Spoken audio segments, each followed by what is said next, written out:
Hey YouTube, welcome back. Today we continue our series in system design fundamentals. Today we will talk about the cache. In the previous video we talked about database replication, and today we want to talk about, let me just copy the, no, please no. Today we want to talk about the cache. And just paste it, you can copy and paste text images. Thank you Miro.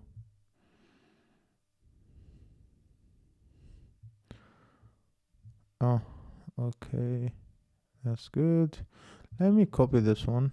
Oh, I love this design. It looks good. It looks like professional. Looks like art. Let's copy this one because we will need it. And let's just put it here. Yeah. And let's just have cache. So what is a cache? Why we need it? What's going on? What are these things? So a cache is a temporary storage area that stores the result of expensive response or frequently accessed data in memory. So the subsequent requests are served more quickly as like for example, let's say that we have here. Let's just copy this one. Let's just copy this one and go quite down. And let's say that we have here database, a DB, and we have a web server. Let's just have here DB.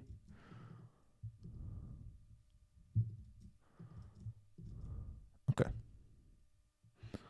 And let's just so let's say that we have a web server here. Web server, and we have a cache, and we have an actual database. So the cache is every time, for example, every time a new page loads, one or more database calls are executed to fetch the data. The application performance is greatly affected by calling the database repeatedly. So, for example, let's just have this one.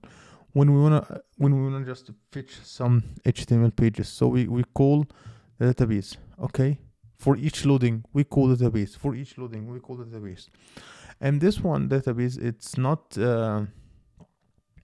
in memory. It's not in memory storage. So it's affected it so much. It's not that fast. So maybe sometimes we got latency. So the cache tier is a temporary data layer that you can see here, much faster than the database. And the benefits of having a separate cache tier includes it include better system performance, the ability to reduce database workloads, and the ability to scale the cache tier independently.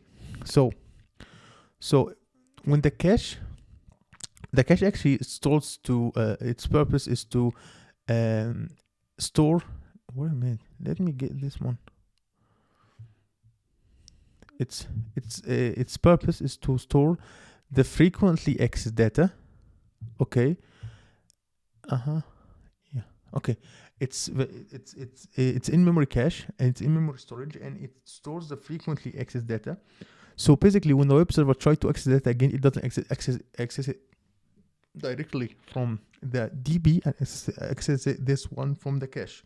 So after receiving the request, a web server first checks if the cache has the available response. If it has the available response, it sends the data back to the client. Okay. If not, it queries the database. Stores the response in cache, and sends it back to the client. This caching strategy is called read-through cache. Other caching strategies are available depending on the data type, size, and the case patterns that we need, or that our application needs. A previous study explains how different caching strategies work, and maybe I will show you I will show you how they work actually. Maybe I'll send you something in the comments, something like that. So we know right now cache, and we know why it's important, and it's improves the latency. It improves the workloads of the application. It improves the availability. It has a lot of good reasons, but we have to worry about some things when we're considering using cache. So first of all, we should decide when to use cache. Consider using cache when data is read frequently but modified infrequently. Since cache data is stored in violated memory, a cache server is not ideal for persisting data. For instance, if a cache server restarts, all the data in memory is lost. Thus, important data should be saved in persistent data stores, as you can see in the database. We have the second thing that we should worry about is the expiration policy. The expiration policy. It's good practice to implement an expiration policy. Once a cache data is expired, it is removed from the cache. When there is no expiration policy, cache data will be stored in memory permanently forever.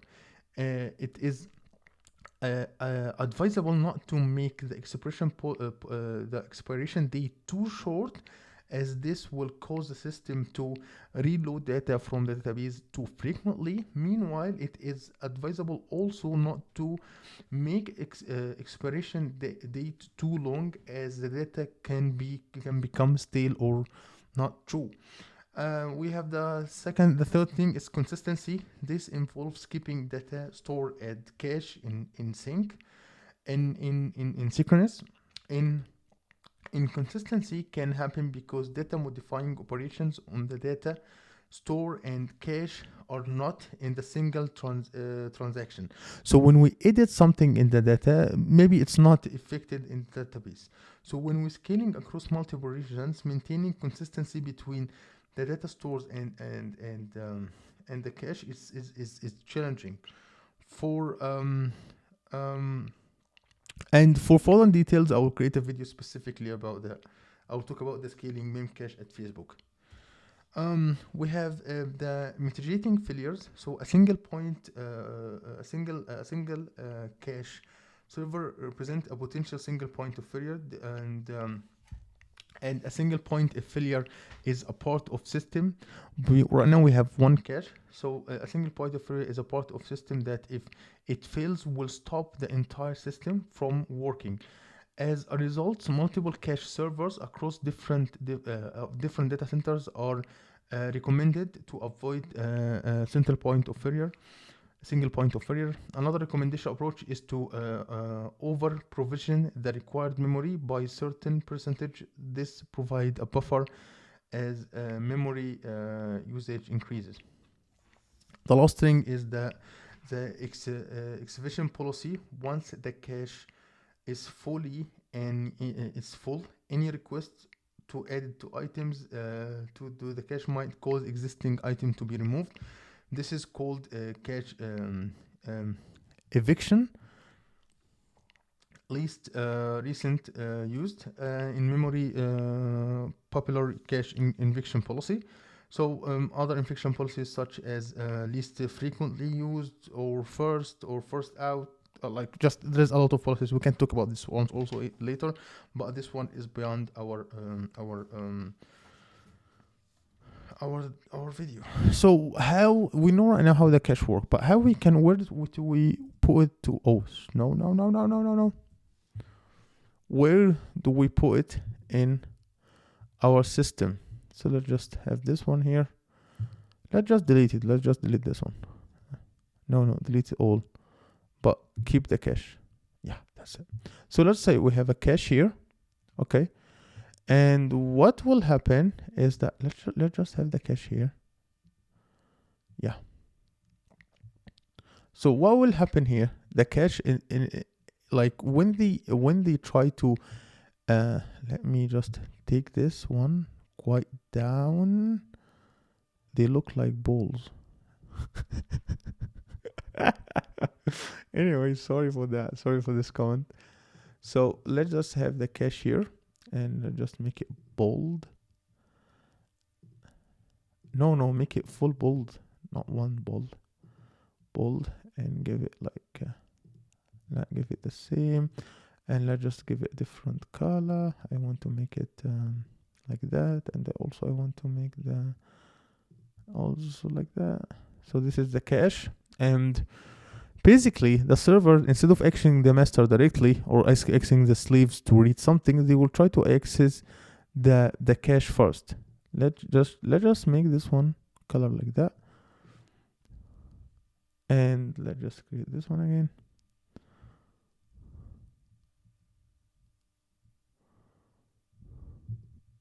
And the cache by itself try to access the slave database, the slave database, the two slave database. But let's just keep it like that to make it even more simple to be understood. Yeah. Okay. So instead of just directly accessing the cache, the two servers will try to connect with the cache systems, so they don't directly access the database. So if you find the data in cache, they take it directly, and it's in memory store, so it's a really fast one.